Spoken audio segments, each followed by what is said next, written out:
నీకు దేవుని కుమారుడు అని పేరు పెట్టాడు కదా. దేవుని కుమారుడు అని అనిపించుకుంటున్నావు ఇప్పుడు నువ్వు.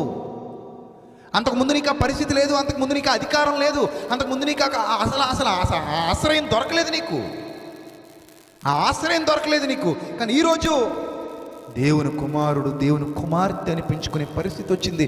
ఈ పరిస్థితిని ఎంత నీచంగా దుర్వినియోగపరుచుకుంటావా? ఒకప్పుడు అనుకున్నాం రక్షణ లభించడమే గొప్ప విషయం అనుకున్నాం కదా. ఈరోజు ఏదేదో అనుకుంటున్నామండి. ఒకప్పుడు వాక్యం విన్నప్పుడు, బ్రతుకు మారినప్పుడు, మన పాపం మనకు అర్థమైనప్పుడు, మన పాపపు జీవితం మనకు తెలిసినప్పుడు మనం ఏమనుకున్నాం తెలుసా?